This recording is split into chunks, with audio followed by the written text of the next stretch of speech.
Oh man. Oh, that was funny. Hey, this is Johnny Bean. I just got back from the golf course. And David Nesdahl. I Hey, don't know where how he we just got doing? back from, but I he's just got here. back from the dead. Oh, I won't tell you what's in this cup. blood. Copy. Okay, I'm gonna go ahead and share some links. Oh, I'm should just I do the same in that uh moment? well, you don't need to maybe. Well, hang on. Let's see. Let's see if I can find it. Let me just go ahead and share some links where I Oh crap, that's not it. Oh, I'll make a Johnny Bean. new Let's one. see. And it's not telling me that there's one live right now.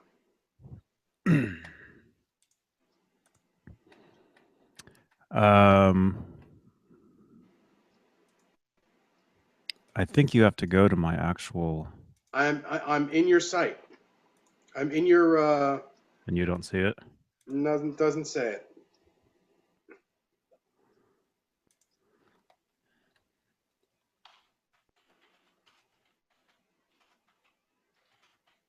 No.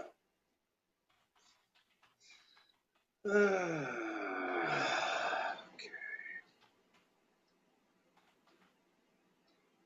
Yes, the drag.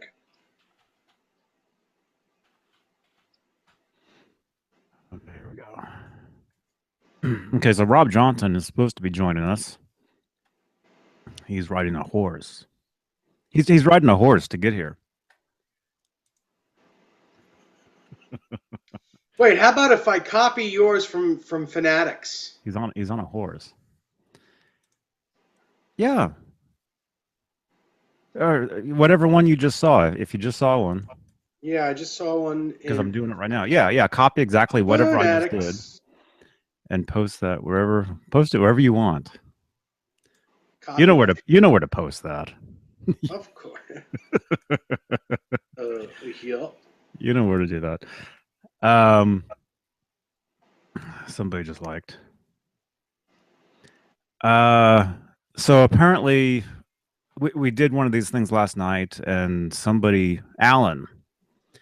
Alan Garber suggested we do one where we're showing you how to play some licks or whatever solos. So I guess that's what we're gonna do. Although we can do anything we want. I mean, we're just gonna sit here. Yeah, we're just gonna sit If you and just want to watch us sitting talk. here, it's all good. And anybody, if you're watching this, you can comment wherever you saw this on Facebook. You can comment in the comments, and we'll get your comments. Or you can comment on the YouTube video itself, and we'll get those. It's all in real time.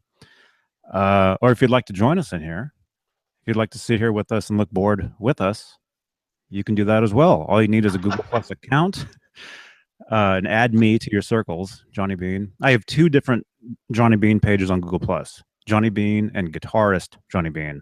Guitarist Johnny Bean is like a page. It's like a like you know how Facebook has like pages, which I have one as well. Guitarist Johnny Bean on Facebook. Anyway, so I've got two different Google Plus ones. The one you want to add on Google Plus is just Johnny Bean, or you can add them both.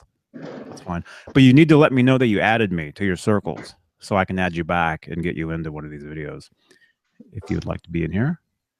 And we invite everybody and anybody to jump on in and talk about this stuff or whatever you want, really. You know, whatever you want to do. So Dave just left. No, I'm here. So now it's Just just had to me. let the dog out. It's funny how Brandy, my dog, seems to have to go out every time we're on a call. Mm-hmm. Every time we're on a hangout, she needs to go outside because she likes to interrupt.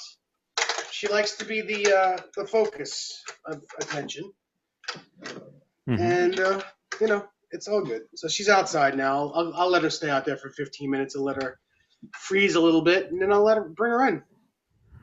Cool. Cool. So what was I gonna? I was just about to do something. Now I forgot.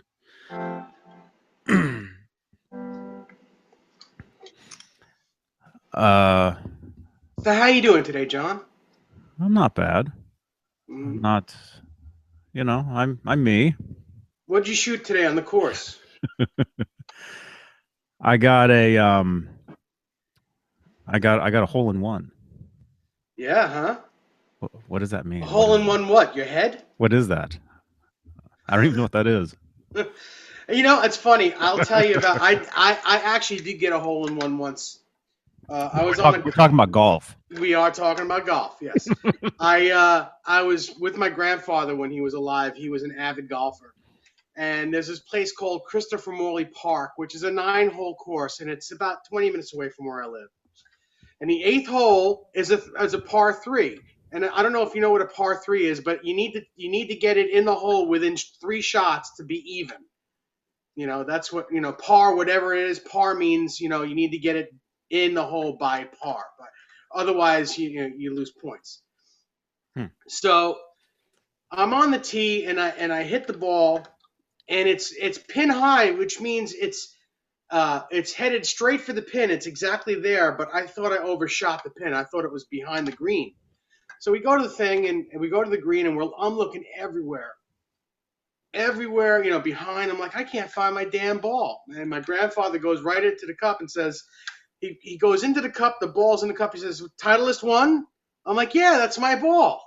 He says, you got a hole in one, pal. It was the first time and only time I've ever gotten a hole in one. It was pretty cool. Cool. Yeah. Cool. Yeah, I've only ever played that miniature golf.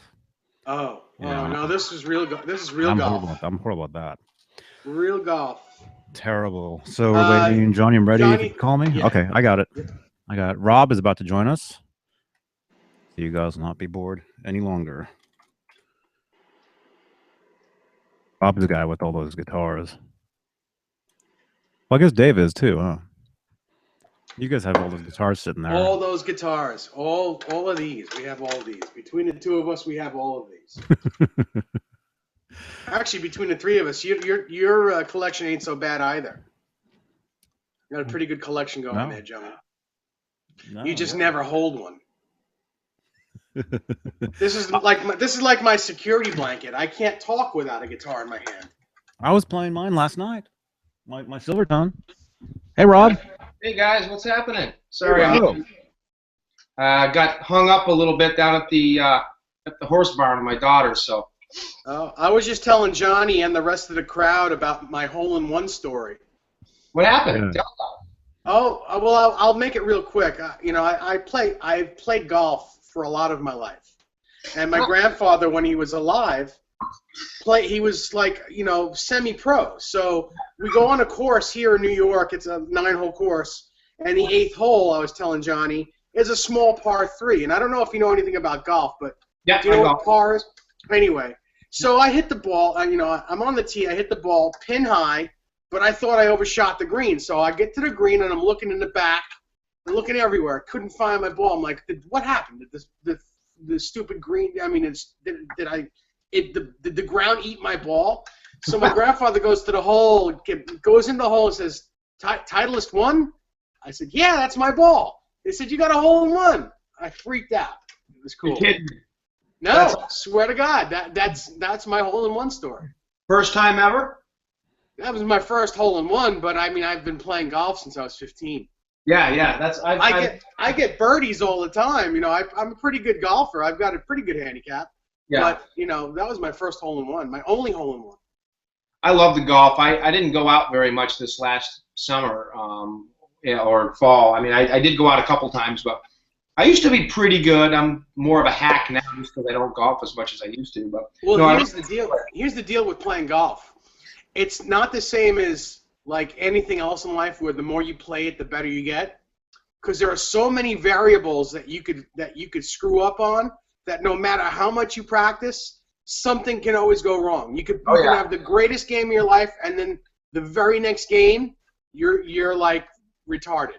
Yeah. Yeah, I know the feeling. It's kind of like playing guitar for me. Yeah, sometimes. Sometimes, yeah, you're right. Yeah. Yep. That was a good chat last night. It's kind of too bad. I felt bad Vinny couldn't make it back on. He's a cool guy. Vinny is a cool guy, and we will do something special for Vinny. Vinny, if you're out there watching, I did see your Facebook post this morning, and I enjoyed, I appreciate the tag on that post, and I enjoyed hanging out with you as well. It was great to get to know you. Keep on rocking, brother. Keep on rocking. Definitely. Yeah, Vinny's awesome. Yeah, Vinny's very cool. Good guy. Yep, definitely. He's a good fella. He's a good fella. Absolutely. Good movie, by the way, too. Yeah, definitely. Yep.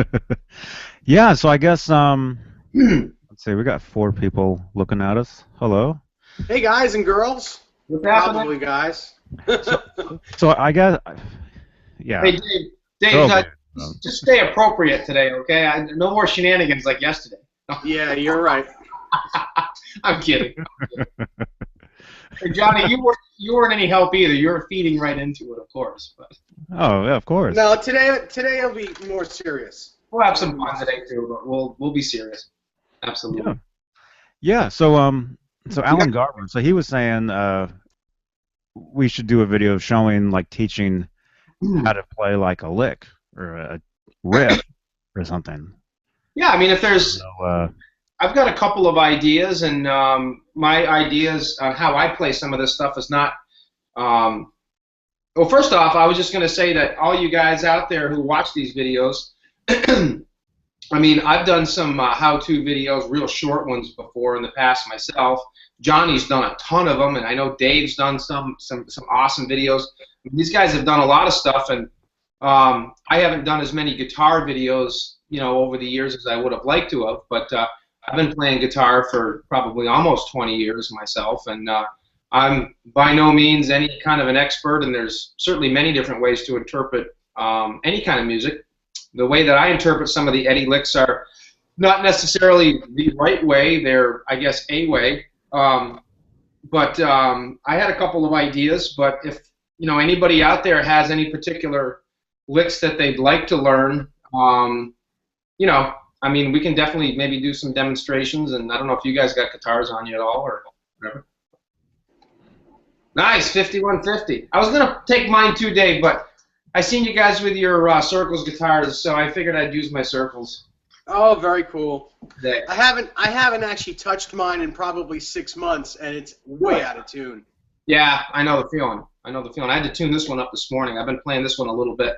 When I got up this morning, I went and trained for a little while, and then came back and played this for about an hour and tuned it up and just kind of got reacquainted with it because I haven't played this in a little while myself. But I like it. This is the EVH model. I've made my own Circles guitars before, but like Johnny, this one is actually an EVH model. Oh, cool! I didn't even know you had one of those. Pretty much stock. Yeah.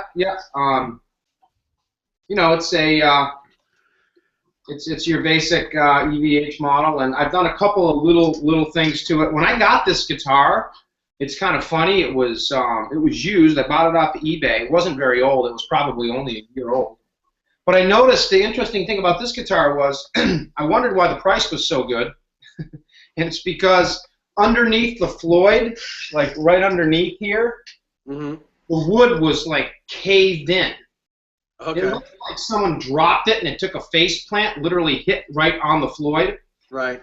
Broke a piece of the wood. Because I mean, this wood is not rugged stuff. I mean, they're not the most rugged guitars, like some of the old school guitars. I mean, and they will break, obviously, as you know, if you drop them.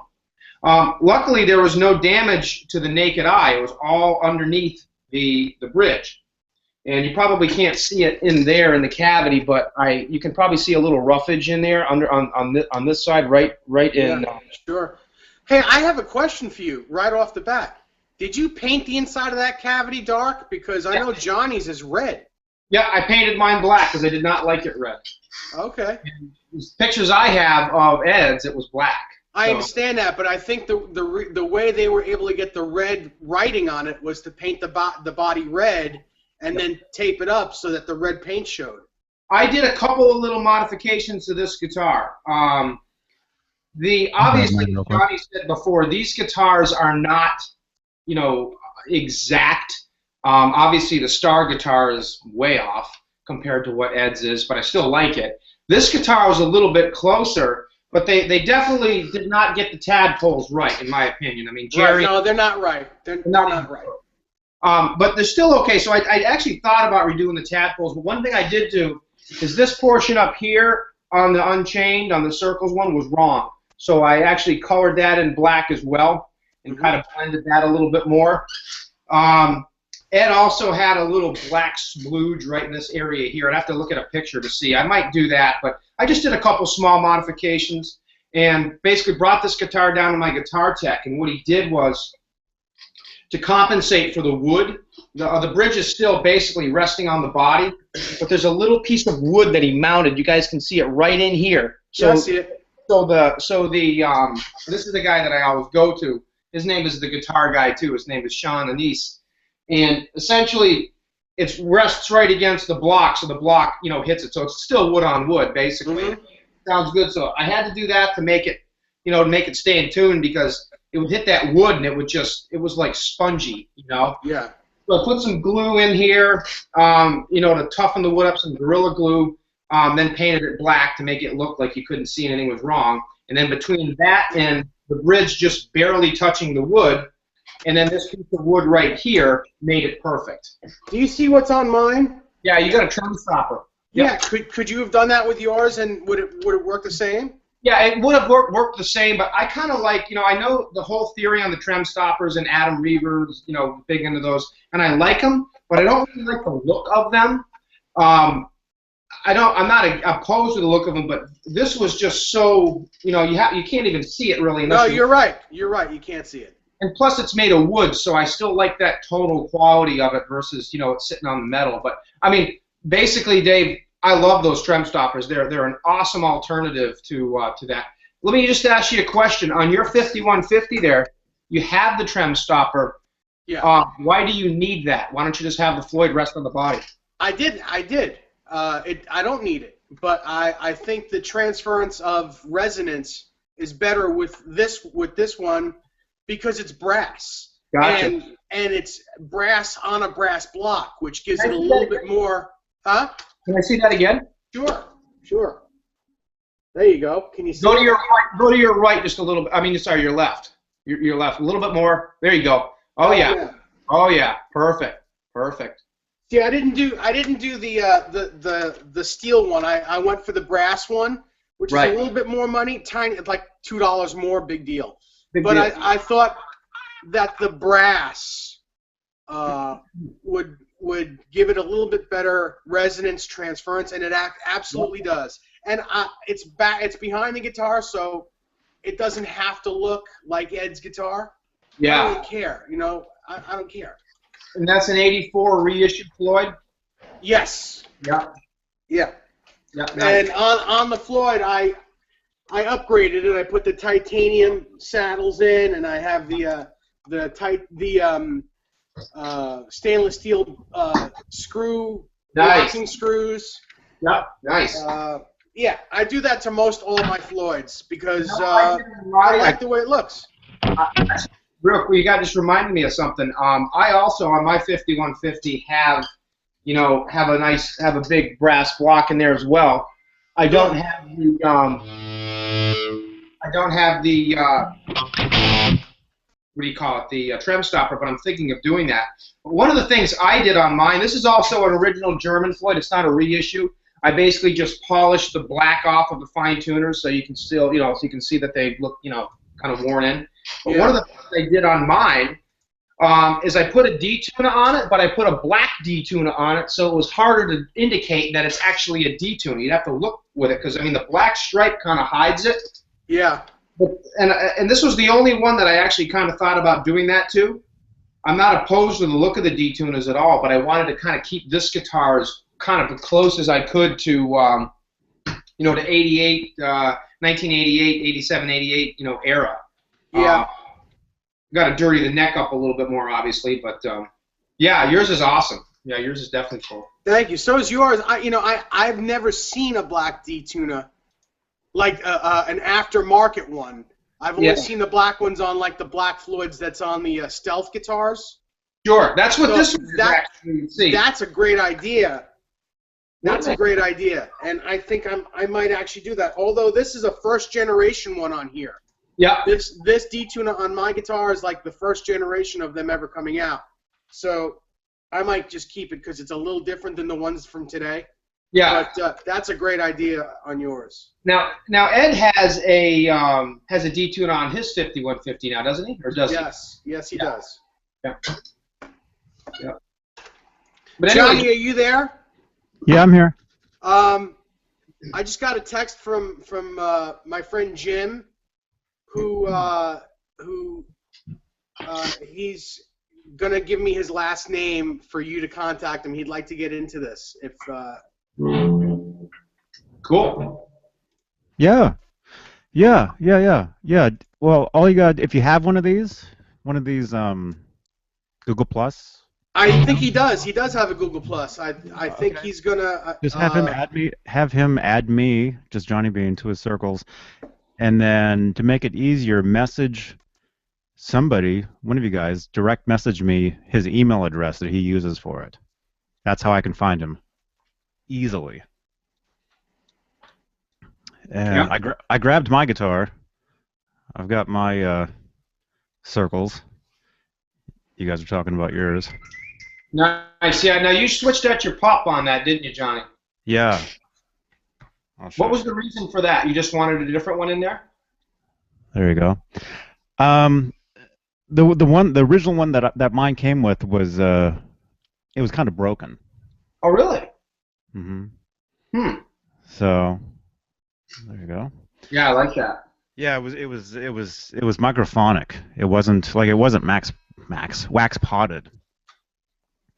Yeah. So I got another one, and then I happened to get another. I have several. They're all the same pickup, the Wolfgang pickups.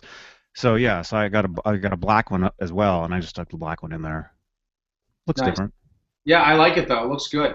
What's the is that tape you have on the top horn?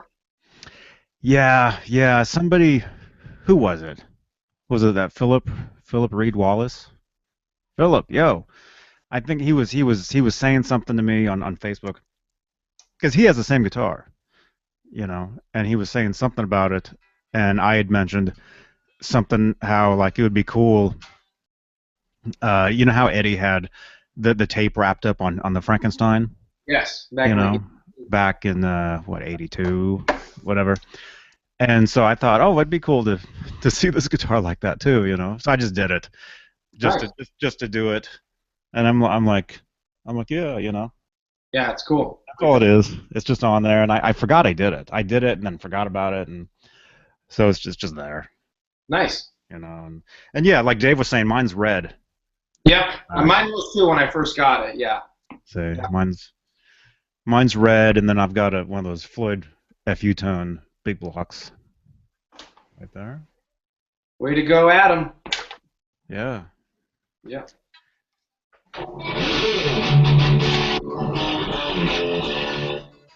You guys are forcing me to have to go get mine and tune it up now. All right.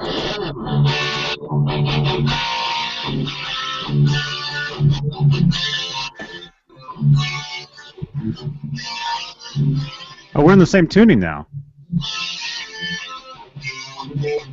You're tuned down, huh? Yeah, I tuned down a half step. You're tuned down a half step. I used this for a lesson video. I did that. Can you hear this? Yeah. How's that go? Yeah. Whoa. I did a video for that, Growth. Yeah. And I used this guitar for it, and I had tuned down like the record version of it, and I'd never tuned it back up. So yeah. Yeah. So I'm in the same tuning as well. Growth, Johnny, I don't know if can you hear this? Mm-hmm.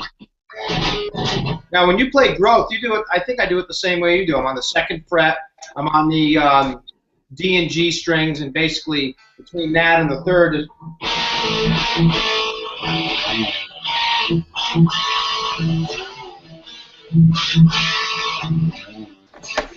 Isn't that how you're doing? Yep. Yeah, I think That's it. you remember, since we're talking about riffs, and I'm sure we're just going to kind of snowball this into a fun video. Do you remember that thing you and I were talking about? Like, man, it must have been 5 years ago. And I don't know if you've done a video on it since. I think I did as well. Remember that riff that we were talking about that Ed used to do? This one here, and he would do it. He's done it numerous times in between in songs. It's this one right here. How's that go?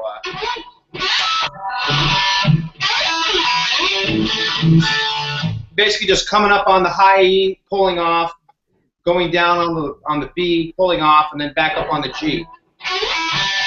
Wait a minute.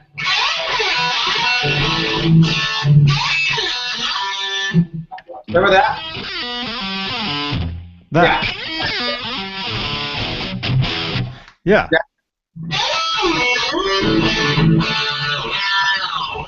Let me angle my camera down a little bit so you guys won't actually see me play.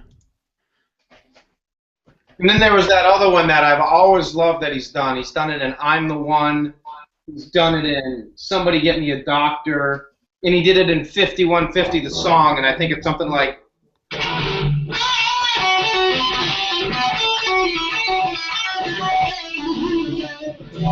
I think it's done on the... Let's see. Is that how he did it? Yeah, he did it on the A string. Oh no, I'm sorry. He did it on the B string, and he's just going up basically on the 7th, 9th, and 10th fret.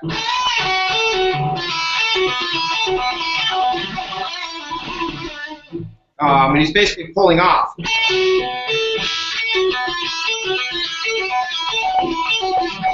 Remember that? Yeah. What is that? Which frets?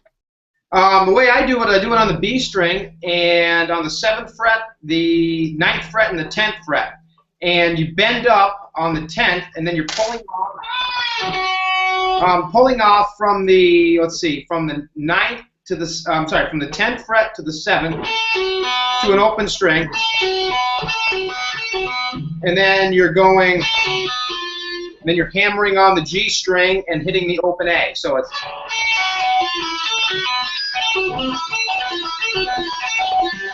just like that. So it's basically...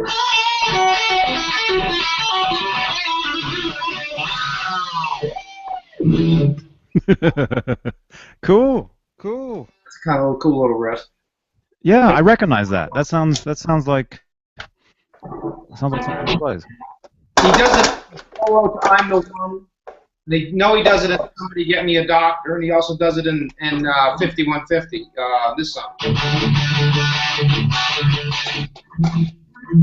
mean, he does it in 5150. And then wasn't somebody asking back a long time ago how to play, I don't know if you ever got around to this, to the main riff in that new song, As Is. Wasn't somebody asking how to play that? There's numerous ways to play it. I don't know. How's that go?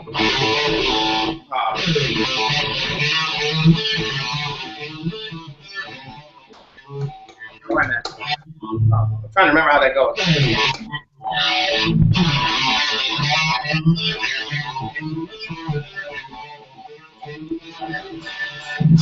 Something like that, I think. Isn't it?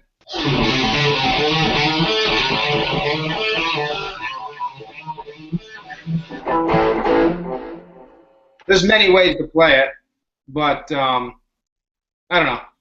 Do you guys subscribe to the tabs, or you just kind of figure it out? I used to look at the tabs all the time, and there's always an easier way to play it than the tablature. And half the time when you watch Eddie play it live, he's not doing it anything like what the tablature books say. It's kind of funny, you know? Hey, just give me 1 second so that I don't interrupt you guys while you're talking. I just want to hit a chord or two and make sure this is in tune. Yeah, yeah. Shut up.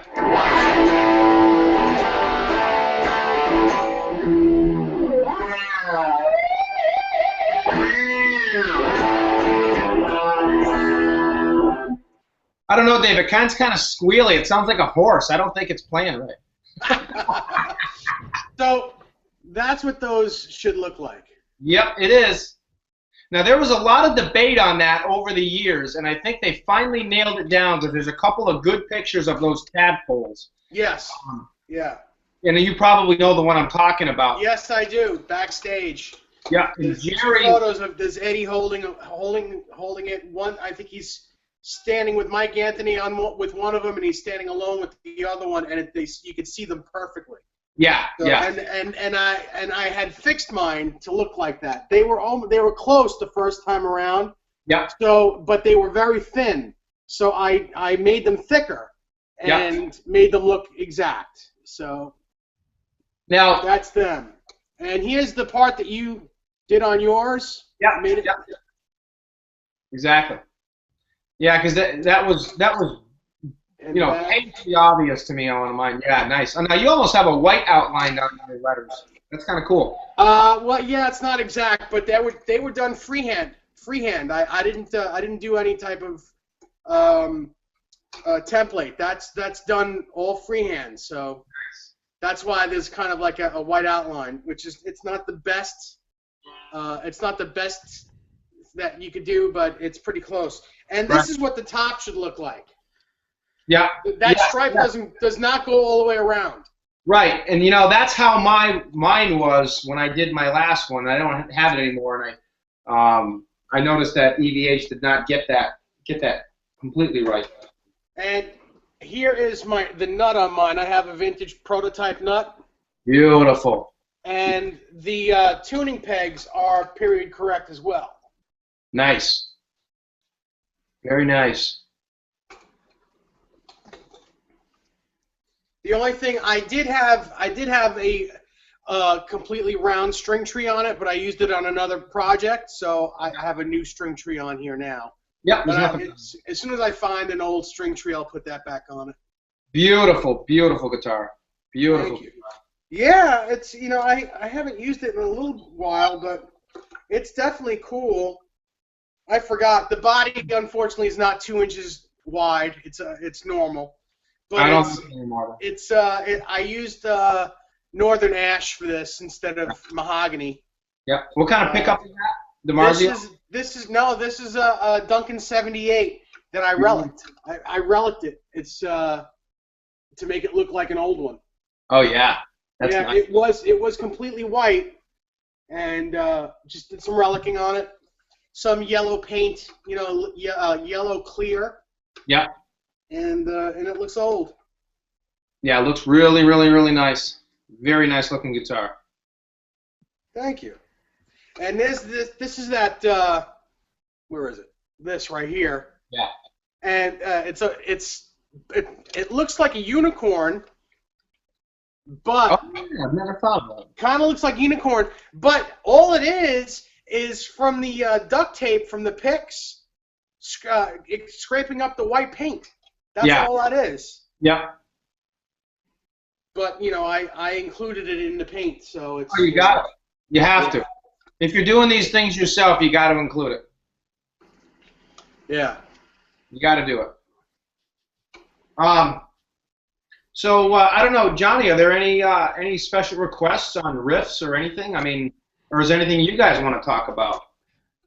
I mean, little things that have kind of you guys have thought about. I know there's so many of them. I mean, there's so many cool things that Ed does. I mean.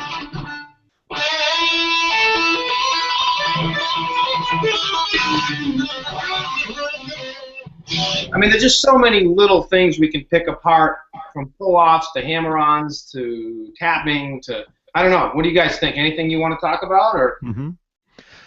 I don't know. Hey, Johnny, I'm going to text you real quick my friend Jim's email address. Okay. So that you could, all right? Come in. Thank you.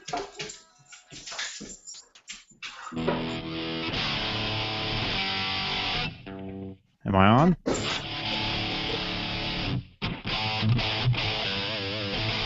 Yeah, I hear it. I hear it, John.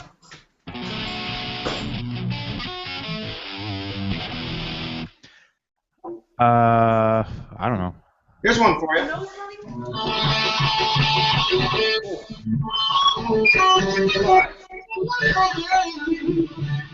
Hang 'em high. That's a real tough one. The way I play Hang 'em High is I fret on the low E string, 7th fret, and the D string, 7th fret. There's many different ways to do it, and you got to kind of string skip, and you have to almost kind of mute the A string. And basically, what you're playing is and you're going down, down. See, how does that go? It's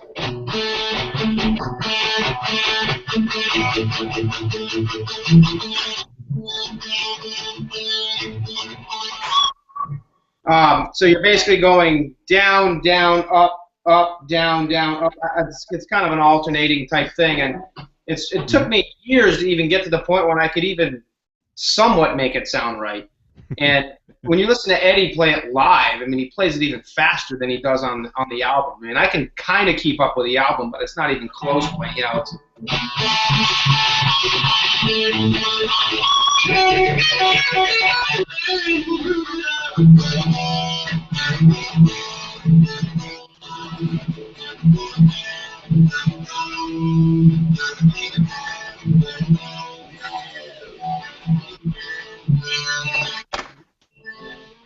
oh boy, and I'm way out of tune. All right, I got your text, Dave. Okay, cool. I'm way out of tune for some reason.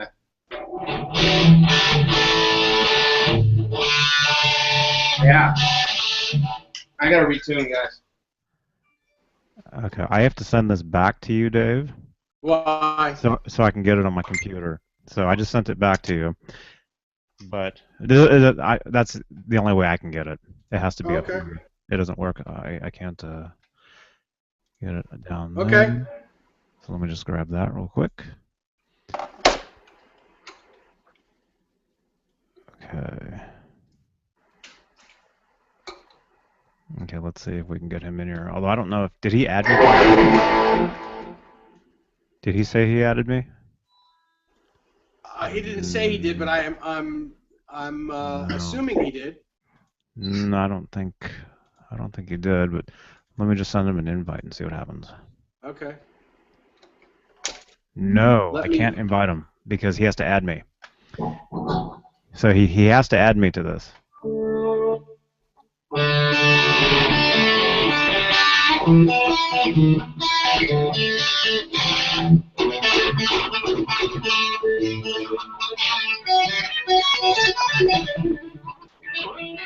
Yeah, I think we're in tune now. I don't know what happened. I was in tune. Strong but not tuned.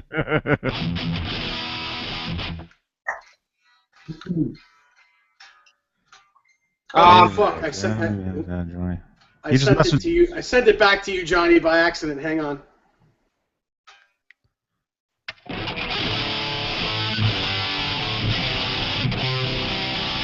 We're all out of tune.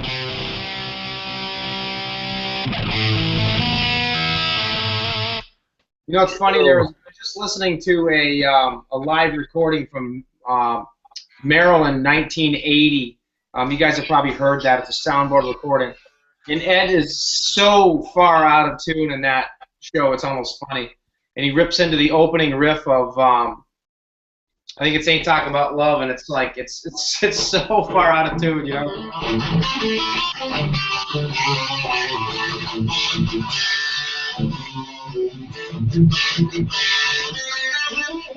I mean, just that little riff he does right there, I think, was so far out of tune. But did you say it's a soundboard recording? Yeah. Maryland 80? It's Maryland 1980 or Baltimore, Baltimore, Maryland 1980 or something like that. Soundboard. Yeah, it's on YouTube. You can find it on YouTube, and there's not a lot of bass to it. It almost sounds like it's coming right from Ed's feed, but he's really, really out of tune throughout a lot of the show. And I always wondered if that was because he was playing the Star guitar at the time with no fine tuners. Come here, Fran.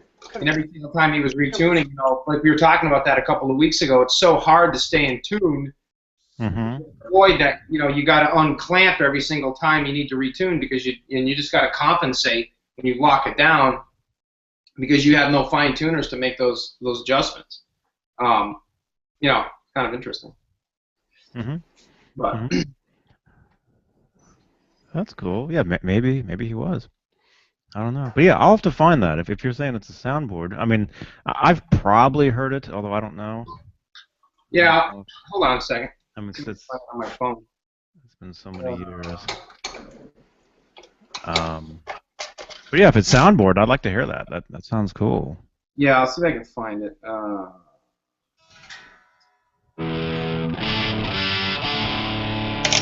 Brandy girl, what are you doing sitting over there? Why? Come over here.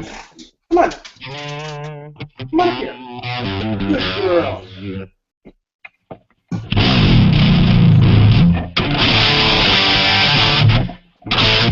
I haven't played it all today. Here it is, right here. Not yet. I'm recording guitar tracks later for somebody.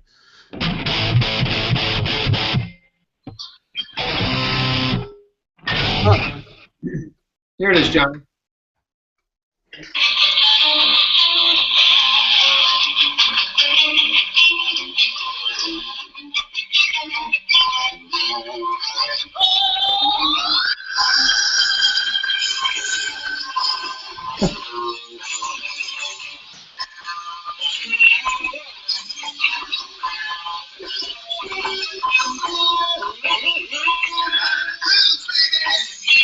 Huh.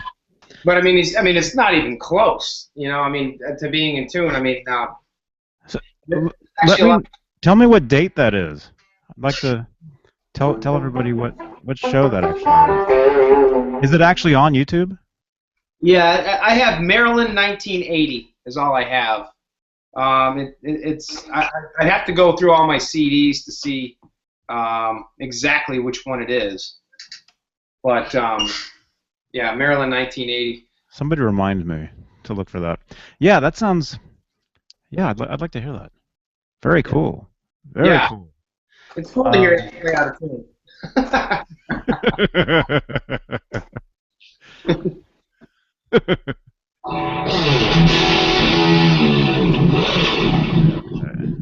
Okay.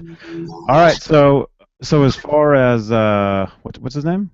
Jim. He hasn't returned my text, so I told him exactly what to do, and he hasn't returned my text yet. So if he gets on, he gets on. 3 6. Hopefully he'll get on. Okay. Somebody's talking to us here. Hey, let me see.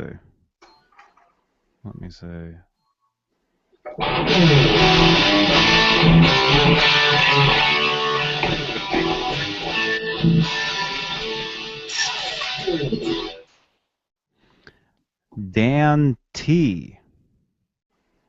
Hey guys.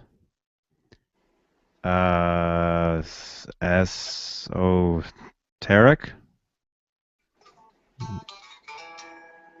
Notion. You're okay. You're the one we answered your question last night, right? Thanks for addressing my query on the Marshall. Glad to finally catch you live. Okay, so he's watching us right now. Cool. Yeah. I just thumbed up your comment. Yeah. Yeah, you were the one. You asked the question about the 5150s versus the Marshall. Yes. That Dave Right. talked about last night. Cool. Yeah. Well, thanks for watching this, man. I mean, we're just sitting here. Just have fun. While we're at it, I just want to give someone a shout out that gave us some praises today. Cole Uzel. He's a Facebook friend, and he says he watches us almost every show, and he really enjoys it, and he enjoys what we do. And he asked me about he wants to make a 5150 build, and he asked my opinion on what he should do, and I gave him my opinions, and he really appreciated it. So I told him I'd give him a shout out. So hey Cole. Hey Cole, thank you very much. Yeah. Hey Cole, thanks for watching. Thanks for joining us for these things. Yeah, pretty cool. um, yeah. So I don't know. So Alan. So yeah. So he wanted somebody on here to show how to play something. Well, did he have any No, Alan, are you watching this? Um, I don't know. What about you, Dave? do I do you have have anything? do you have any ideas? Do I have I any am ideas? replacing a Marshall. Who Yeah, was it like a month ago? Somebody asked us, they're like, "Do you guys even play?" Somebody said something like that one day. It was so funny. I was laughing. yeah. I don't play guitar on these things. Um, The air guitar. yeah, yeah. But I'm always recording. I'm always writing. I'm always Yeah, writing my own stuff. And I'm doing a track. I'm actually recording a track for somebody later.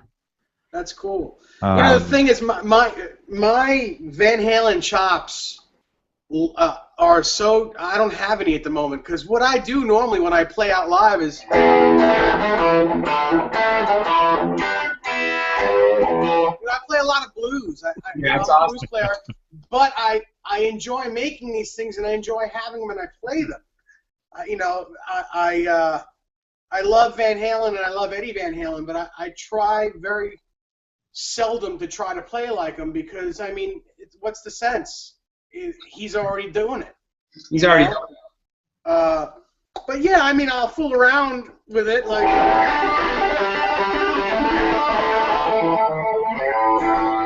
Stuff like that I'll fool around with, but I don't go out of my way to learn Van Halen licks because when am I going to use them other than in my living room? I'm Yeah. not in a Van Halen tribute band, and I don't want to be labeled as a Van Halen guy. But it's every once in a while it's fun to throw a lick or two in there. You know, a tremolo pick.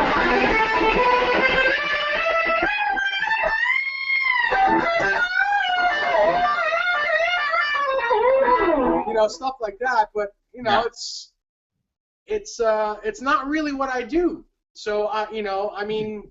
Yeah. I mean, you're not gonna rip into to Mean Street in the middle of one of your sets, Actually, I got to tell you something. I do actually. We do Use Me Up.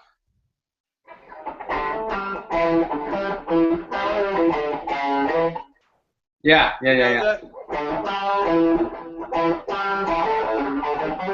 So, and in my solo for that, we switch keys and we go to A, and I go.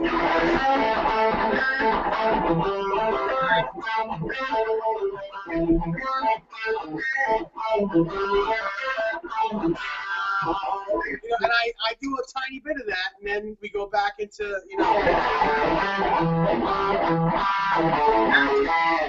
we do that. That's actually cool. Dave, you could really mix it up and rip into something like.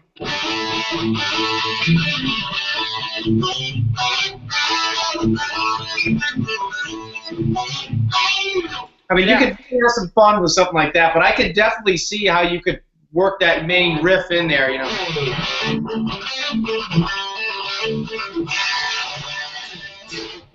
Yeah, that's cool.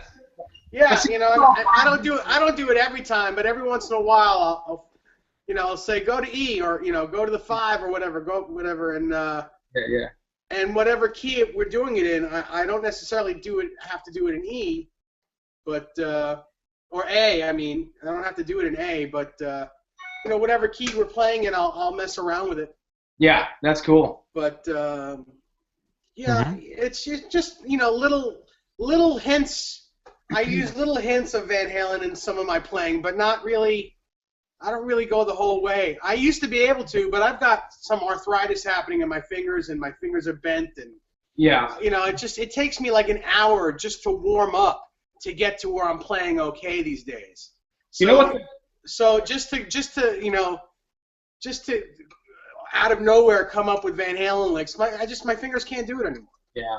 You know what's always amazed me is listening to Ed play. If you really pay attention, he plays the same things over and over and over and over. Yeah. And over again. Sure. I mean, how many times have you heard?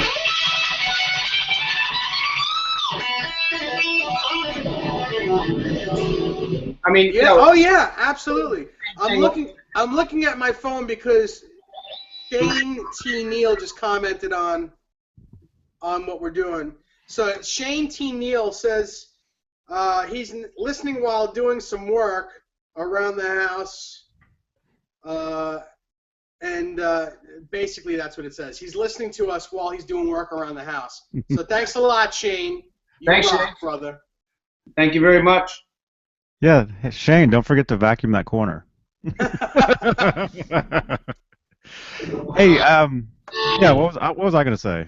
Yeah, as far as what Rob was just saying, I mean, am I too loud? Am I No. distorting? No, you're fine.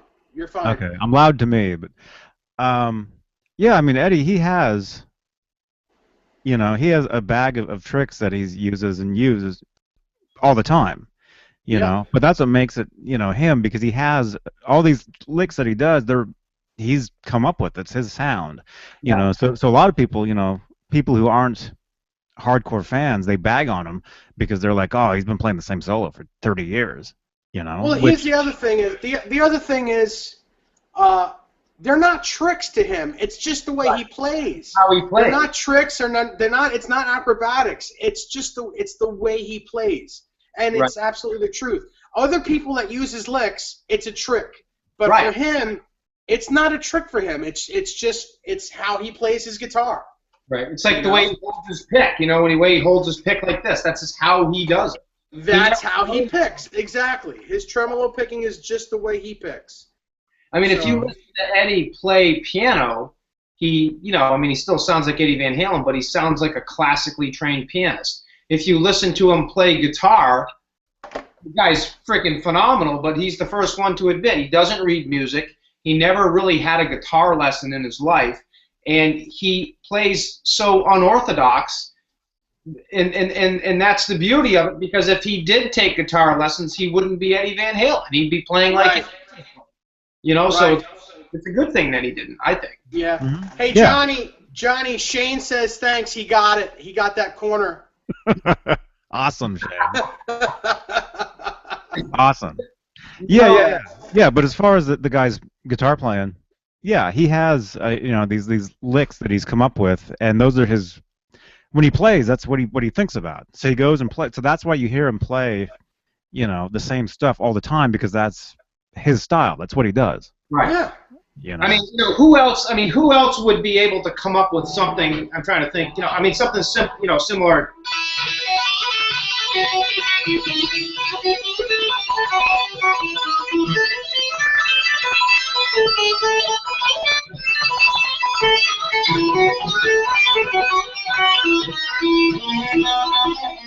How's that go? Well, that's actually Beethoven. But I mean, he's the only one that could figure out how to do it like that on the fretboard. Yeah. Nobody. I mean, even ZZ Top years ago. I mean, remember back in the Fandango days? I mean, they were doing stuff like that. Absolutely, and Jimmy Page too. Jimmy Page was,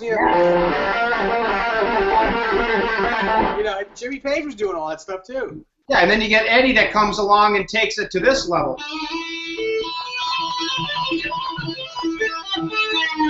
I mean, he took it to the extreme where everybody was like, whoa, I mean, and still, I mean, nobody.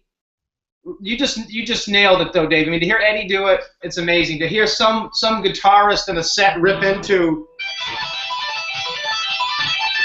I mean, everybody like, really? It's like that's Eddie's sound, Yeah. I mean, have I done it? Of course I have. I think we all have. And I've done it at gigs. And for a second, it's cool, but then it's like, what? Go back to your own bag. Go back to your own bag. It's like, I'd rather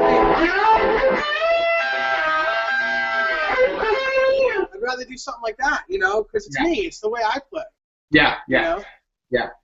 Definitely. I very rarely tap and hammer on during my gigs. I just very rarely do it. It's not. I when I was younger and I thought I was Eddie Van Halen, like we all did when we were younger, that was cool. But now that I've kind of found myself and I gig for a living, I don't do that anymore. You know, I don't shine shoes anymore, there, pal.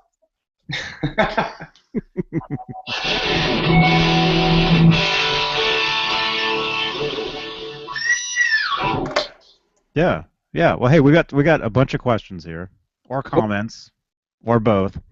Cool. Dan T. He was the one talking about the amplifiers last night, the Cool. What Marshall else does he have to say? and the EVH. He says he's replacing. I'm Right. replacing a Marshall DSL50, Okay. Marshall JMP1 valve pre-combo amp, and Hush MIDI with So it's a one rack unit. Marshall Satriani head. Glad to see the guitars out and plugged in. I think he's talking about your guitars. Nice. You never see my guitars on here. So cool. Dan T. And then there was some other stuff. Let's see. Dan. Oh, they're all from Dan T. Dan T. Dave, not a Van Halen guy? Because Dave said he wasn't a Van Halen guy. Well, I think what Dave's trying to say, if you don't mind me answering this, Dave, I think it's probably a, what do you mean he's not a Van Halen guy? Look at the wall behind him. No. We're Van Halen guys because we collect these guitars. I think what Dave is saying, correct me if I'm wrong, Dave, when you play, you're not in a Van Halen tribute band. So yes, you can play some Van Halen licks, but when you play, you kind of break out of that Eddie fan frenzy thing. I think we all try to do that because it's just not really cool to go out and just play Van Halen licks when you're playing out in the clubs. When I sit exactly. Like, you know, I'm a closet Van Halen guy in my house. Me too. That's what I do. I turn up the gain on my amplifier and I play and I beat the shit out of my Floyd Rose. Yeah, and I try to play Van Halen licks. Yep. But when I play live, when I play with one of my bands, I would probably be a laughing stock if I tried to play like Van Halen, and I wouldn't get as many gigs as I do. And I play for a living. That's what I do generally for a living. So I've you know, kind of gotten into playing my own way, you know, which is kind of like, it's very bluesy. It's very you know, it's more in vein of the British guitar players, you know, like the Clapton, the Jeff Beck, the Jimmy Page. Yeah. Paul Kossoff from Free, that style of playing, because that's just where my heart is. Yeah. But I'm not saying I'm not a Van Halen guy, because, I mean, of course, look at the wall in my house. Look at the guitars that I play when I'm... All I do is talk about Van Halen when I'm here. I love Van Halen, and I wish I could play more like Van Halen, but I don't. You know, and on my YouTube videos, yes, I do have a little bit of a Van Halen style on my YouTube videos, but you know, that's because that's what we talk about on here. Yeah. You know, and that's what I generally coordinate my YouTube stuff with the Hangouts and with you guys. Yeah. I think if I made YouTube videos of me playing the way I play live, people would say, well, he's just a regular guitar player. He does what everyone else does. And you know what? Quite frankly, that's how I can afford to survive, is doing, you know, that's what I love, playing the blues. Yeah, and that's awesome. And quite frankly, there are enough Van Halen tribute bands here in New York that me being in one of them doesn't make sense. Look at the way I look. I look nothing like the guy. And I don't have long hair, and I'm not 110 pounds soaking wet. Goatee looks exactly like Eddie's. Well, yeah, the goatee does, but you know, it's one more Van Halen style guitar player in New York is one too many. So there are people that do it and do it well, and I enjoy doing it in my house. So yes, I'm a Van Halen guy in my house. So if you want to come listen to me play Van Halen, you're more than 24 Elm Avenue, Glen Cove, New York, 11542. Come on by. Come play my guitars. I invite everyone to come play my guitars because that's what they're there for. They're for everyone's enjoyment, just as long as you don't leave with one. And bring some beer when you come. Well, I don't drink beer, but you know, diet iced tea or you know, a big thing of water, maybe a pizza pie. I'll even tell you where to go get it. Yeah. But anyone and everyone in any of these groups that we talk in, I invite everyone to my house. You can come anytime you want. Come and play my guitars. I would enjoy to meet anyone in person. You know, and be a part of these hangouts. You know, I have no problem with it. I'm not, you know, I'm not one of these guys that you know needs to hide or I'm not very. I like company. Come on over. And there's my rant for the day. I'm not a Van Halen. David Nesdahl. I'm David Nesdahl, and these are my origins. Well, I'm obviously I'm a Van Halen guy because I collect the guitars and everything. I do not play. I did play in a Van Halen tribute band, a real small one, like about 10 years ago. But I live out in the sticks, out in Massachusetts, in a county called Franklin County. It's beautiful out here. It's absolutely beautiful. I live basically 2 miles from the New Hampshire border and 5 miles from the Vermont border. And it takes me 2 hours to get to Maine. It takes me an hour to get to Connecticut and about an hour to get to Boston. So living in the New England area, this is probably the best place to live. However, that being said, there's not a lot of Van Halen people around here. So everybody likes Van Halen pretty much, but nobody does what I do. And nobody really plays the kind of music I do. So being that I don't play in a band, I'm kind of a closet bedroom player. I've been playing since 1996. I got a late start in it. I started playing when I was like 22. But I took lessons for a few years, actually a couple years, and you know, all I really wanted to do, and I don't want to learn any of this theory crap. Teach me how to play. That's all I really wanted to learn. And unfortunately, I never really took the time to really figure out what I was doing. I don't read music.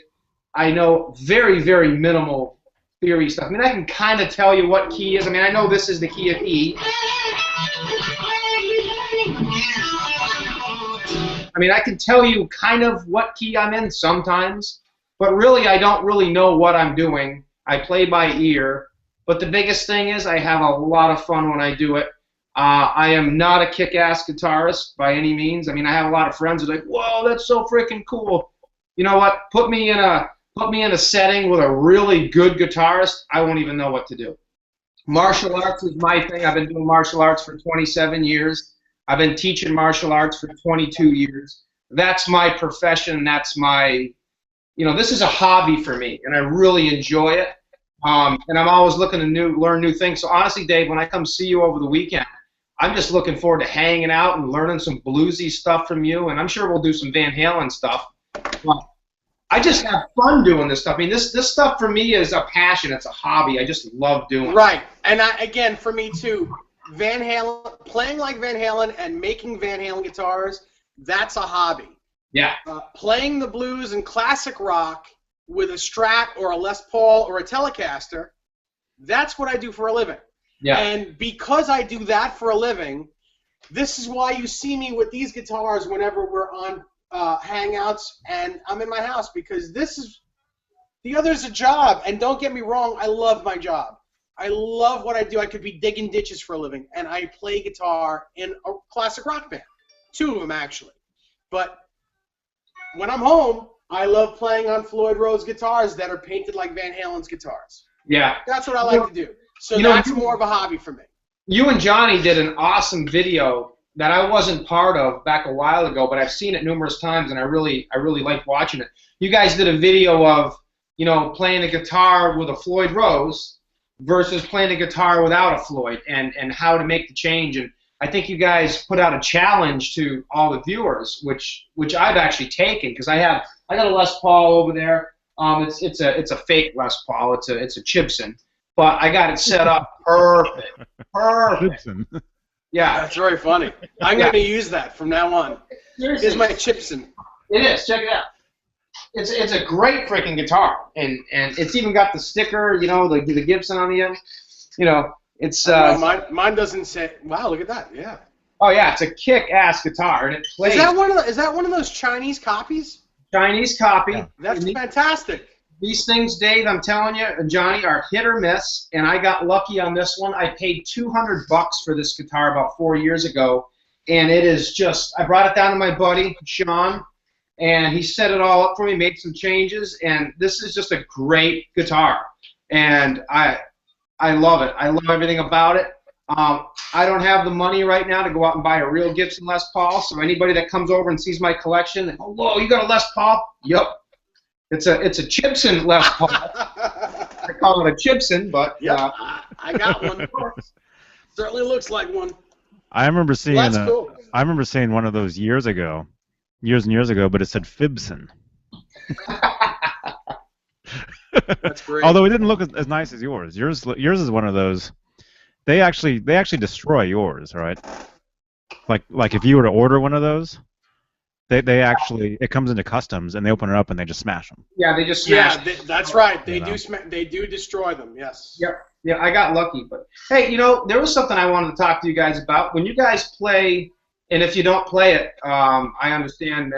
But I was just playing the song 5150 back a couple of days ago. I was messing around with it, and actually I had somebody ask me on Facebook the other day on this how I play the main riff to 5150. And the way I play it is on the I play it on the B string and the G string together. Is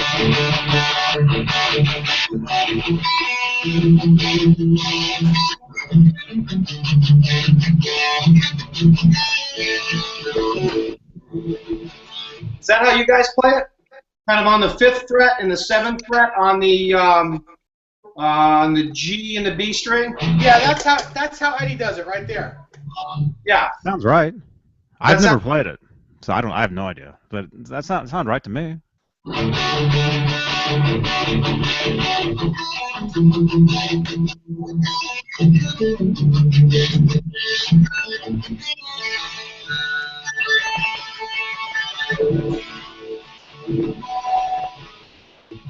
That's way out of tune again. And the other part that sounds like Whole Lot of Love.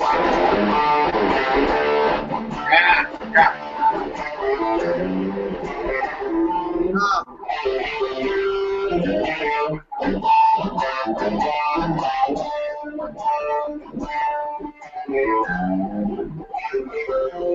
Shit, I forgot it.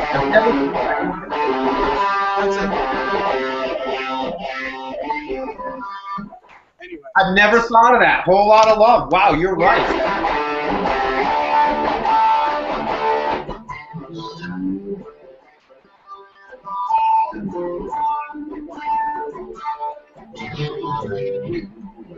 Yeah, you're right.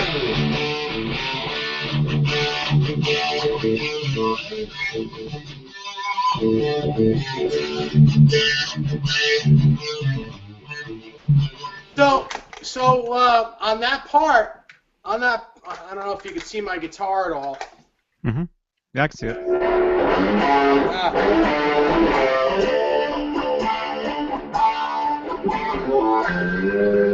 You got to bend from the G. You're in front D, right?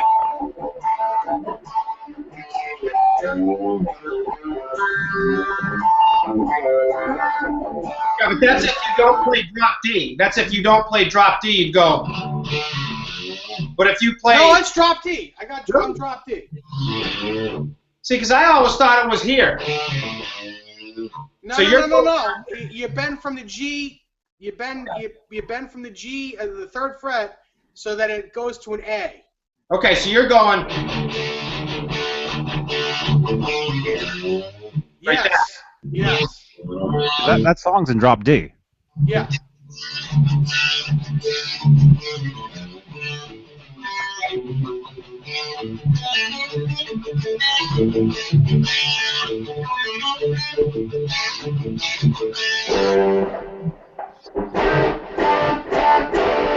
And that where you're playing the D, Yeah. after if you play it in the 5th position like this, if you're in drop D, if you add the low the low 6 string, you get.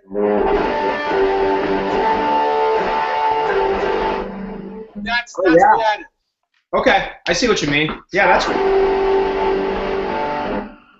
nice. Yeah, I like that, Dave. I'll have to play that. I'll have to do it that way because I never did that. I was always doing it. Yeah, but I like you. Yeah, I like that. Yeah. Yeah, that's a cool tune. That's definitely got. Yeah. That main riff, though, I'll tell you, it's one of my favorites. You know.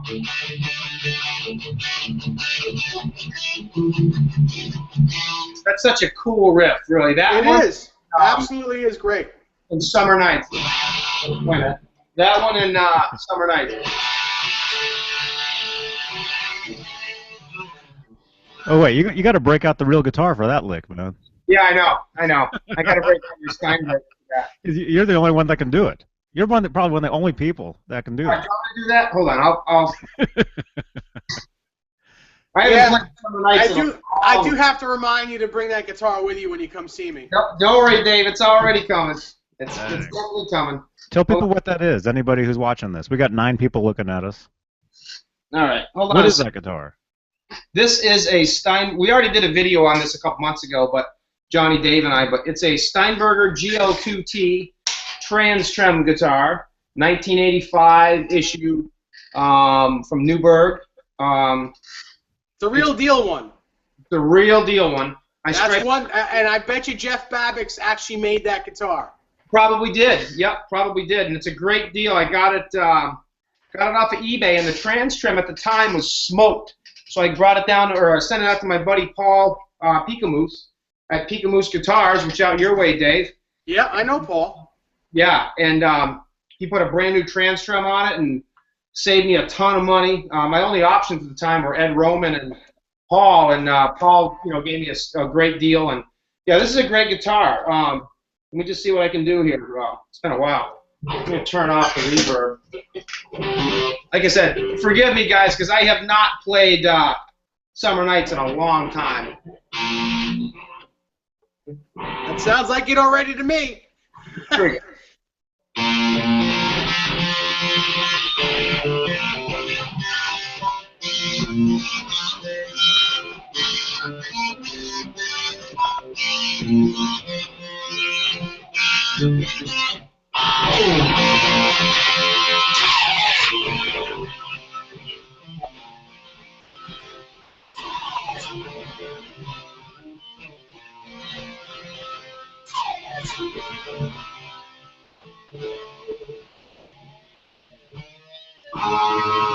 It's a fun little axe, man, I'll tell you. Really fun. Oh, I can't wait. I cannot wait to play that guitar, and I can't wait to actually take the photo of, how that Guitar World photo of the Frankenstein 5150 and the Steinberger.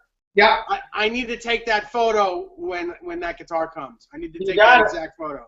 You got it, definitely. Yeah, that's a fun little guitar, and I think I told the story before of I actually sold it and regretted it the day that I shipped it out.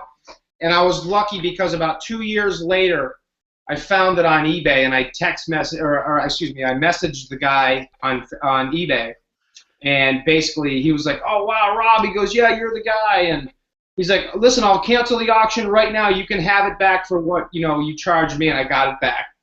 And I don't. That's one guitar that I always want to hang on to. It's a lot of fun, really is. Well, my friend, you're. Hang on a second. Hey, Dave. I think the circle and.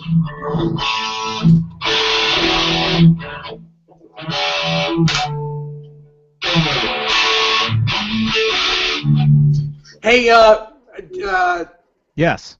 Yes. Did you get Jim's text? He says you're in his circle and he texted you. So send him another invite and let's see if it works. We have a lot of comments. So let's talk about them. Let's talk about comments. Hey guys, you all have a great outlook and I totally agree. Awesome. Who said that? It doesn't show me who said that though. That's awesome. That's awesome. Dan T left a lot of different things. Cool. That might have been Dan T himself. Yes, it is Dan T. Dan, thank you so much for understanding and for agreeing with us, because I think it's logical to think the way we think about it, because there is only one Eddie Van Halen, and there will only always just be one Eddie Van Halen. Absolutely. And I can speak for the three of us that none of us think we are him, nor do we really want to be him. We just enjoy, what he's done for us and for everyone. So yeah, we play a little bit, and we give tribute to him, and and we have all these replicas that we build because we enjoy it. But that's pretty much as far as it goes. Yeah. So exactly. it's cool, and because of him, me personally, because of Eddie Van Halen, that's how I play, and I thank him for the career that I've chosen, because it's because of him. So, and it's also because of people like you who give me the time and listen to me and watch me and are part of my and our audience. Yeah, agreed. So when I speak for the three of us when I say thank you very much, from the bottom of our hearts. It really means a lot. Thank you. And absolutely, Dave. I feel the same way about you guys and a lot of other people that I talk to about Van Halen that we see. Every time we meet somebody new, it's always a pleasure. And honestly, for me, one other thing that I want to say, being a Van Halen fan and doing all this stuff helps keep me young. It makes me feel like a kid again. I mean, come on, who else is going to wear these shoes? Well, certainly not me. I went down to my daughter's horse barn today with her, so she could. My daughter's 11 years old. I have an 11-year-old daughter and a 16-year-old son. They're what makes me tick. Going through this divorce and everything is hard enough, but those kids are awesome, and I see them every day, and I hope that never changes. But I wore these shoes down there today, and I'll tell you what, some of the mothers that were with their daughters down there looking at me like, "The hell is this guy wearing?" It's funny. It's definitely funny. It's all good. Yeah, all good. yeah, and yeah. As far as myself, I mean, Van Halen. He's one of the reasons why I picked up the guitar. One of the reasons. And of course, I learned how to do all that stuff when I was younger. All the tapping and harmonics, all the stuff that I teach you guys in these lessons that I do. I learned, a long time ago, and I basically it's taught me a lot about a lot of technique and how to do my own stuff. When I play my own, I write my own stuff. When I write it, sure, there's a Van Halen influence in it, but I stay away from the whammy bar. My main guitar is a Telecaster with a humbucker in it. I stay away from this thing because it makes you want to use it. Although when I do use it, I use it very sparingly. Is that the word? Yeah. I don't go crazy on it like trying to do like Van Halen stuff. Although when I warm up, if I have to warm up for a show or to record or to write or whatever, I do, I do. You can hear this kind of, right? I do all that stuff to warm up, to get my fingers going,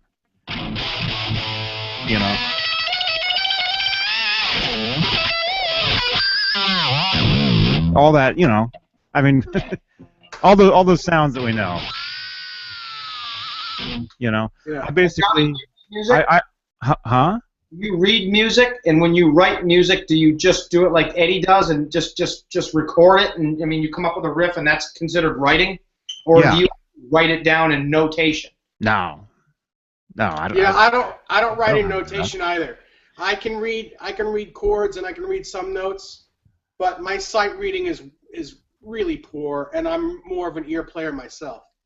Yeah. I just record the stuff. I'll come up every time I pick up a guitar. I come up with ideas, and I mean, these days I'll grab the iPad or whatever, and I've got a recording program in the iPad, and I'll just hit record and put it down. Yeah. And if I have more ideas for it right there, then and there, I'll do overdubs and make little mini demos, and then eventually make I make most of my regular demos, the stuff like when I record guitar for people or whatever, I do it right here on my computer. Yeah. I've got this whole, which you can't see, I've got this whole setup with a mixer and everything sitting here. Speakers, you guys can't even see what my workstation looks like, but So you're not playing through an amp. You're actually playing through just like a board, like a computer board.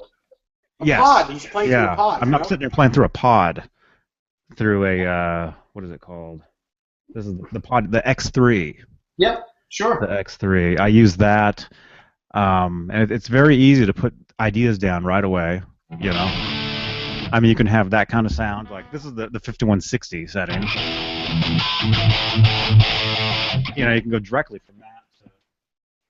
That sounds great, man. That's awesome. That sounds really cool, and it's very believable on on computer. It sounds like an amp.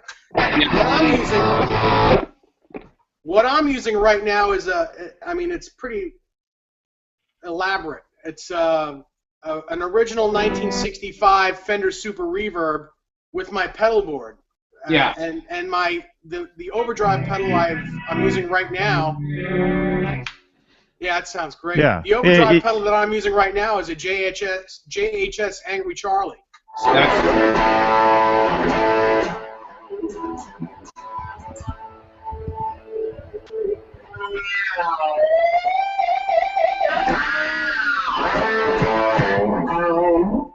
yeah, and the difference between what I'm doing and what you guys are doing, everything I'm doing is all right here. Yeah. That's cool. So See, that's the best part. I can sit here and do this anytime, day or night, not bothering anybody. The cool thing about what you're doing is, like, right now what I'm doing, my tenants upstairs are cursing the hell out of me because even though it's not that loud in here, the walls are super thin, so they hear everything. Yeah. Yeah. Yeah, I'm playing right now at my place. I'm playing through this 1x12 5153 EVH combo, and this thing is. I'll tell you what. I had a 50-watt head with a 2x12 cab back when I was living at the house back in June before I moved out, and I brought it here, and I had it here for like maybe a couple of weeks, and it was just, it didn't have a power scaling feature on it, and it was just like, why do I have this thing? I can't do anything with it. It's not even worth having. So basically what I did is I sold it, and I went out and I got this, and everybody's like, oh, you should get the 2x12, get the 2x12, and I'm like, I don't need it. I'm living in like you, Dave, I mean, I live in a house, but it's kind of a duplex, basically. Yeah, exactly. That's what mine is. And I got a really cool guy that lives next door. He's a single guy. He's about my age, early, mid-40s. And he's got a girlfriend that comes and visits, But, I mean, I'm not going to blast this guy out of the water, So, I mean, honestly, something like this or something like what Johnny has would be perfect for me. It's just that I'm not quite as computer savvy as like Johnny is. So, I mean. Yeah. Well, I happen to be very lucky because the people that live on top of me, they're very understanding. Very rarely do I get a text or them saying, "Dude, you're too loud." Even when I am, they're pretty understanding. Man, I wish I could do what you guys are doing. I mean, I've got a original 91 5150. Yeah, that's right. Sitting right there. I can't use it here where I live, even on zero. It's too loud. Yeah. The thud is just. Johnny, amazing. I do have a solution for you. If Come you over on had Friday? No, I'm serious. I'm serious. Listen to me. If you had a delay unit in the loop, just put a delay unit in the loop. Your line level does come down, and then if you play on one, if you bring the gain all the way up on one, all the way up, and keep your master on one, it will be bedroom volume. And it won't be too loud. I guarantee you. You have to have a delay in the effects loop, and it'll bring your level down to line level, so you will be able to play low. Hey, you know what I was playing the other night, guys? I hadn't played it in a long time. It's such a fun guitar. riff to play. See if I can get it. Yeah, hold on.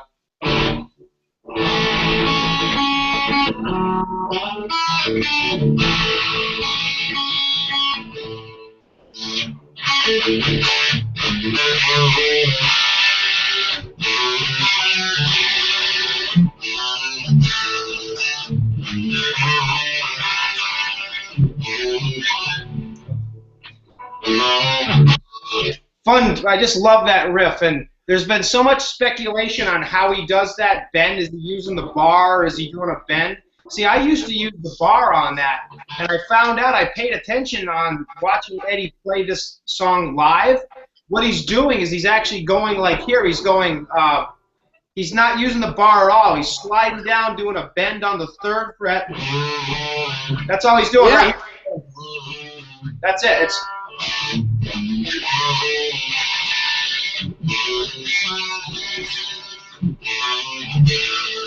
That's all. You know who one of the original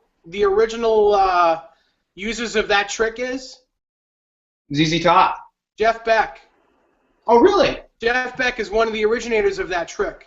Yeah, because these guys didn't use bars very much. I mean, they had to bend. You know, they had to do a lot of bending. Yep. You know? Oh, that reminds me of one other thing. And Johnny, I think you addressed this on one of your videos, but I had somebody else send me a message on Facebook yesterday on the Oakland show, the 1981 Oakland show. And the message was essentially, I forget the guy's name. I'm sure he's going to watch this. I don't have my phone all squared away at Facebook right now, but I got a message from this gentleman, and whoever you are out there, the question was, hey, I was listening to Oakland 81 the other day, and so this is love. And Eddie can't be using a Floyd that's mounted flush on the body because he actually pulls up on the bar. And I don't know if you guys know what I'm talking about, but he absolutely is, to answer the question, he's not using a floating bridge. It is flush on the bar. What he's doing is he's doing something like this. And he's basically just, he's basically just bending. He's hitting a pinched harmonic like on the 2nd fret, and he's going, hitting the bar, but then after he hits the bar, he just does a bend. So he's not pulling up on the bar, he's going, that's all he's doing. Yeah. So it sounds like it, though. Yeah, it sounds like it. So, you know, to address that question, Thanks Eddie, a lot, Satriani. he always is using a bar that's mounted on the body. He can't pull up. But a lot of times people got to remember, before Eddie was playing a Floyd, he was playing Les Pauls, he was playing, 335s. He is a master bender too, believe it or not. He's a master bender. And he can play a guitar that doesn't have a Floyd, and a lot of times make you think it does. But in that particular case, that's all he's doing. You can do it all over the neck, you know. You can hit the bar anytime and do a harmonic, you know. And that's what he was doing. So it's not a floating bridge. I agree. In fact, really cool. I have a backstage.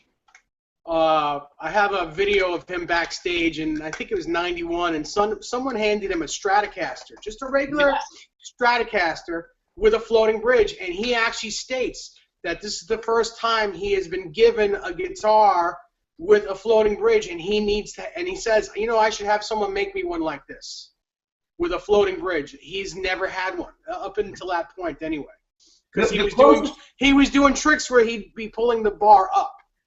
You got to remember one other thing too. To say that Eddie was inexperienced with a floating bridge is a little inaccurate, though, because you got to recall the Steinberger Trans-Trem. He pulled up on that bar all the time. Absolutely. So, we just watched Live Without a Net or the Tokyo '89, and he knew how to use a bridge with a floater. Now, granted, it was a Ned Steinberger Trans-Trem, but it's the same exact thing. I mean, I was doing it a second ago when I was hitting some harmonics. On the 5th and the 7th fret. It's 5th, 7th, and 9th fret. And you hit the harmonic, then you pull up on the bar. The difference between that kind of guitar is because the bridge, it's cammed in such a way that you can hit a whole chord, you know. And when you pull up on the bar, the chord's going up in tune with all the strings, in tune with itself. Yeah. So it Yeah. sounds like you're playing slide. Now, Eddie also was famous, and Dave, you correct me if I'm wrong, he always rested his palm on that area of the bridge. So for him to play a floating Floyd, it would have sounded like a warped record. Yep. Yep. Pretty much. Yep. Wow. You're right. Mm-hmm. Yeah, he does mute right on the bridge Yeah. with this part of his hand. Yeah, I mean, and exactly a perfect example of that is the intro to Ain't Talking About Love. I mean, he doesn't play it like, you know, I mean, it would ring out. He's got that palm right here, and that's.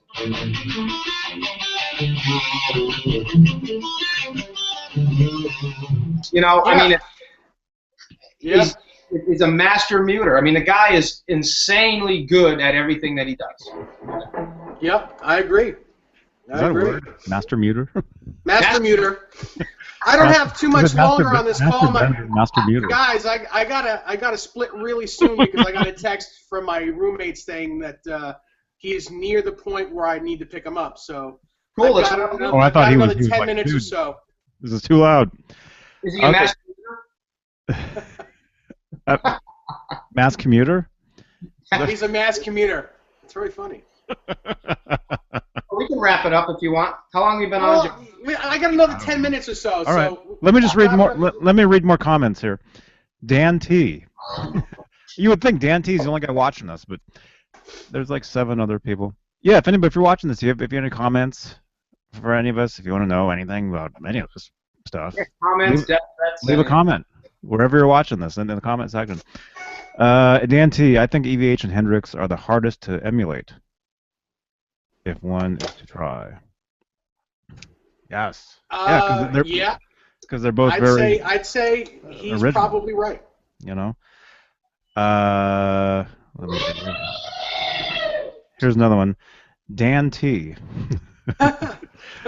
What about playing a gem live, meaning the Steve Vai guitars? Yeah. But I'm not trying to emulate Steve Vai. I'm not comfortable with this, but love the guitar. Yes. I've owned quite a few of those in the past, and I have used them live. And those have the floating tremolos, and are they 24 frets? They are 24 frets, and they are floating tremolos. That sounds like a nightmare to me, playing that thing. Well, it depends on how you use it. I never claimed to be a Steve Vai kind of player either, but that guitar, for what it is, it's probably the best example of that style of guitar that there is. It's Ibanez's top of the line guitar, and it's definitely very cool. It can do some cool things, but it's Rocky Horror Show if you break a string, because the second you break a string, or the second one string goes out of tune, the whole tremolo unit is out of balance, and your guitar will be way out of tune.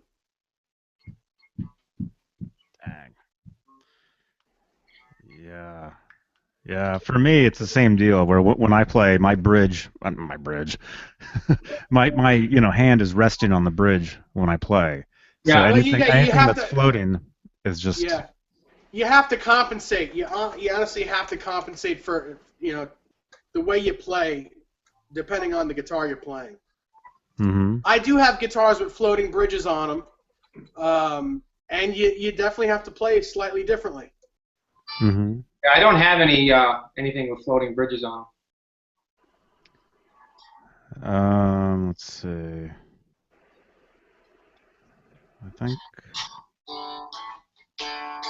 I think that's all I see. Do you see any? I've been checking my phone. And I've got no new questions. Let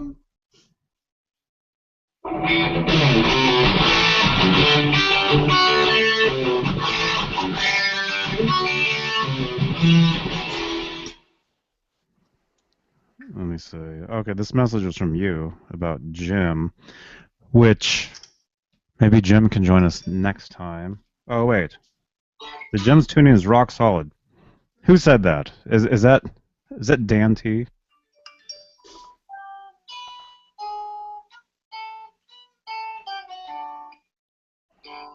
Is that my time? I've got a question from Shane T. Neal, and he says, what do you guys think about all the drama on Facebook VH groups and all the new groups popping up? All the drama? I know the groups he's talking about. I don't know. I'm not sure what the drama is, though. I haven't really been paying much attention. I would imagine that some of the drama is Roth versus Sammy Hagar, and everything. Just to set the record straight, who cares? Who cares? Who the hell cares? I'm going to see Van Halen for Eddie Van Halen and Alex Van Halen. I don't care who plays bass. I don't care who sings. Who plays guitar? Who cares? I don't care if there's no vocals. What if you went to see Van Halen with a different guitar player? Would that matter? Honestly, to be quite honest with you, I agree with Dave. The only thing I would add is, and I'll be honest here, and I really don't care what anybody thinks. Quite frankly, it's my opinion, and it's nothing more than that, so it's not necessarily right. It's just the opinion that I share. I am a huge Dave fan. Dave Nesdall. No, I'm kidding. Well, I am a Dave Nesdall fan, too. But no, I'm a huge Dave fan, no doubt. 1984 was just, a religious experience for me when I first heard it in 1984. I'll never forget, we were at Lake Winnipesaukee in Laconia, New Hampshire. I was with my friend. I was like 11 years old. I heard 1984. I heard Panama, and I was like, wow. So, and then I started listening to all the old albums, VH1, 2, Women and Children, First, Fair Warning, all that, Diver Down. Well, I honestly got to say, my exposure to Van Halen in the early 80s in the 80s was minimal with Dave, because I only got a chance to hear that one album when he was in the band, and that was it, because I never saw him on the 84 tour.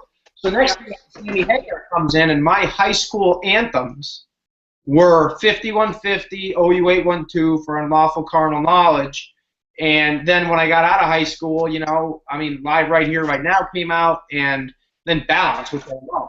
So for me, the Hagar era shared a huge part of my life, because I love the melodic riffage that Eddie would write. Seventh Seal, Don't Tell Me, Amsterdam, Good Enough, 5150, Summer Nights, AFU, When It's Love. I could just go on and on and on. And you know what? The hardcore Dave fans, give me a break. It's Van Halen. It's Eddie playing. Who gives a crap who's singing? Just enjoy the freaking ride, no matter who the hell's singing. These guys this Roth fanatics, oh, Sammy sucks. No.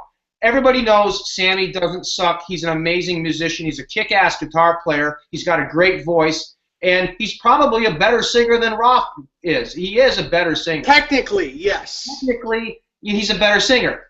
It's a matter of opinion. Roth has a stage persona that is second to none. The guy's phenomenal. I love the Roth years. I love the Hagar years. Wasn't a fan of the Sharon years, although I did like the tour. At this stage of the game, after what they've done with Roth, I think it's great. I would love to see Hagar come back, not like he did in 04, because that was a total debacle for many reasons. I'd love to see Hagar come back, have Michael Anthony play, make it right. I'd love to see Roth and Hagar come back and share the stage, but we all know that probably would never happen, although nothing would ever surprise me with that band anymore. But, I'd love to see it happen one more time the right way with Hagar. But at the end of the day, I totally agree with Dave. I don't care who's singing. I'm going to be there. I'm going to buy the album, and I'm going to listen because it's Eddie playing the guitar and it's Alex playing the drums. It's that. Right. And I'll mention one more thing, and then I gotta give someone else props that just asked me another question. I will go one further and say, in a perfect Van Halen world, I would like to see one more tour with absolutely both singers, Mike Anthony playing bass, and have Wolfie play rhythm guitar. Absolutely. And Eddie and Alex. This way, every song sounds just like the record. You can have two rhythm guitars and the solos over the rhythm guitars, and it's a much fuller sound. And since Wolfgang pretty much plays guitar just like his father does, it would sound believable. It's not like some douchebag playing rhythm guitar behind Eddie Van Halen. It would sound like Eddie Van Halen playing behind Eddie Van Halen. And Eddie wouldn't feel threatened because it's his own kid playing with him. Absolutely. And that's the main thing. Eddie wants to play with his son. So, turn it loose. If Van Halen only has enough wind in their sails for one more tour, do that. Make a bazillion. I don't care if they want to charge double the money they charge. I'd go see it because, number one, it would be the last tour. Number two, you get best of both worlds, no pun intended, with vocals, and you get to see Mike Anthony and Wolfgang playing guitar. Can you guys imagine, can anybody imagine a tour with Hagar and Roth if everybody just grew up and dealt with the fact that they both played a key part of the band? It's the tail end of the band's career, probably. Yeah, Eddie's going to write music till the day he dies, but he's obviously not going to tour and write albums probably till the day he dies. And I agree with you, Dave. But can you imagine those two singers together playing all those songs, a good combination of Roth and Hagar era, have Mike playing bass and Wolfie's in the mix too, playing rhythm guitar? I mean, it would be absolutely the greatest farewell tour in the history of rock and roll. I'll go even one further. I don't even care if they do a residency in one state. If they don't want to tour the whole country, go to Vegas, do a residency for, say, 2 months, where they're playing every other night for 2 months. I'd buy a plane ticket and go to Vegas. Damn right, I would. And watch it. Mm-hmm. And then pay the $1,000 for the ticket. Yeah, I would too. But Sammy plays guitar too, so Wolfgang would have to play piano. The only way I would do it, though, is if Sammy sang Tobacco Road and if Roth sang Eagles Fly. Now I got a headache. I got one more thing. Paul Rodin just asked me a question. And Paul Rodin. Rodin. Oh, come on, you guys. He asked if I had any experience with the Duncan 78, and do I like the Duncan 78, the custom shop version. This is a Duncan 78 custom shop in my guitar. I absolutely love it, Paul. It sounds great. It's very believable Van Halen sound. I don't have them in every guitar. I wanted to try it in this guitar, and the body is made out of northern ash, so it's very Frankenstein-like. So if you want to put this pickup in your Frankenstein, I say yes, go for it. It sounds great. You don't need to have a Frankenstein pickup. This is not going to be as hot sounding as a Frankenstein. This is probably about 9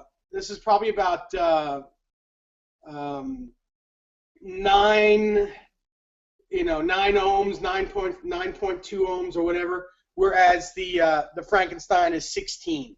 So it's not as hot a pickup, but it is a very warm brown sounding pickup. Good choice. And I'll say something else to this question as well. I had a Duncan 78 in my last Star guitar, the one that I built and painted and got rid of. Right now my Star guitar is an EVH, so obviously it's an EVH pickup. But I had one also in my Star, and I have to say it was one of my favorite sounding pickups. I highly recommend a Duncan 78, and as a matter of fact, on VH Links, Van Halen Links, back a couple weeks ago, somebody asked that exact same question. They said they were building a guitar, I forget which one it was, and they asked what kind of pickup should they use. And my first response was a Duncan 78. Love it. Love the pop. Very happy. Yes. Nice. The other pickup that I'm going to suggest, which I think is also amazing, is the Bare Knuckles VH2.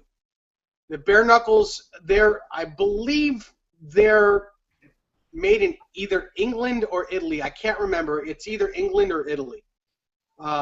They are hand-wired, and their VH2 pickup is out of this world also. It's not terribly expensive. I think it's $200. But it's right there. So that on that note, I actually have to leave. We can wrap it up because I only have 8% more battery left on my unit. Oh man. Okay, so as far as any other questions, I don't know. Check this out though. You guys ever seen this? You guys are talking about Van Halen 3, right? You ever seen this photo? This is such a weird photo. It's so strange.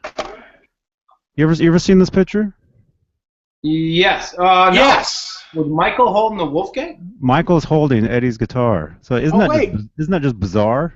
Oh no, I've never seen that photo. Look at that. He's holding his Wolfgang. That's Eddie, cool. That's so weird. Eddie holding Michael's throat. That's so strange. That's such a weird picture. I never seen that. Yeah, I'll send it to you. Oh yeah. So send me, Rob. Send me the information about that show, that 1980s soundboard show you were talking about. I'd love to hear that. That was. You got it. Cool. Absolutely. Okay. All right. Well, don't hang up. I'm gonna wrap this up. Even though we got people watching us. Dang. Well, hey, we'll do one of these again. We do these a lot. Let's do one maybe tomorrow night. If you guys want to do one tomorrow night. I don't know if you guys got plans. I'm around tomorrow night. I don't know. I don't know if I'll be here tomorrow. I'm Okay. not sure. I'll let you Johnny, know. I'll be available anytime from a half an hour from now until late tonight. If you want to go back on tonight. You're really fuzzy, man. Is that just you? Is it me? Yeah, I got fuzz, His man. face is fuzzy. Okay. Yeah. We've got some stuff to do here, but yeah, maybe tonight we can do another one. People dig these things. People enjoy watching these things. And Rob, anybody, if you're watching this, I might be around later. Are you available for later? I'll tell you what, guys. I might be around I possibly might be around 9 or 9:30 Eastern. 6, 7, 8. Now, yeah, 4.5 hours from now, I might be around. If you guys shoot me a text, and if I can get on, I'll get on. I won't be around until then, but I might be around 9 or 9:30. That sounds fine to me. okay. I'm not sure. I'm not sure about myself, but we'll figure it out. But anybody, if you're watching these things, if you dig watching these, if you would like to join us in one of these things, if you have a camera, if you have a Google Plus account, add me to it, and you can jump in and we can talk. Like our friend Mario jumped in last night after Rob left. Yeah, I missed Mario. Mario, I'm sorry I missed you. Catch you on the next one. Mario jumped in and we were talking for like an hour. It was cool. Vinnie was here yesterday. Fun. There's a lot of guys who would like to join us in these things, and they're always welcome back. You know, just let us know if you want to jump in. You can always jump in, talk about this stuff, and it's all cool. It's all cool. All right, so I'm gonna go ahead and end this so you guys can do your thing. And yeah. Anyway, Rob Johnson, David Nesdall. Ciao, guys and girls. He's waving. All right, Johnny Bean, JohnnyBean.com. Where's my pick? I don't know. This is an older one. I was in a band called the Mayfire. Nice. And so it says that's all blurry. It says the Mayfire and Johnny Bean. There's the logo. Cool. Wow, that's cool. Yeah, you should send me one of those. There's a pick I'm using. Nice. Oh, cool. Cool. Yeah. All right. Sorry This to one I'm say using goodbye. today, too. Nice. That's the same. You guys are using the same pick, aren't you? Yeah, mine's kind of mine's a little different, but He's got a tour one, and I've got the regular EVH one right now. if we get on tonight, I might just so you guys know, if we get on tonight, I might have my 2015 tour Stealth Relic. I might be messing around with a little bit. So Cool. Sure. Yeah. That'd be great. That'd be great. Okay, I'm gonna go ahead and end this. I'm sorry, we got like 9 people watching this, but come back later. Come back. Maybe we'll do it tonight, or if not, another time. But hey, subscribe to my channel, Johnny Bean, where you're watching this, and you'll be notified. Is that the word? Notified? Yes. Every time we do this, we go live, you will know. So, all right, Rob, Dave, Johnny Bean. See you guys next time. Bye. bye. See ya.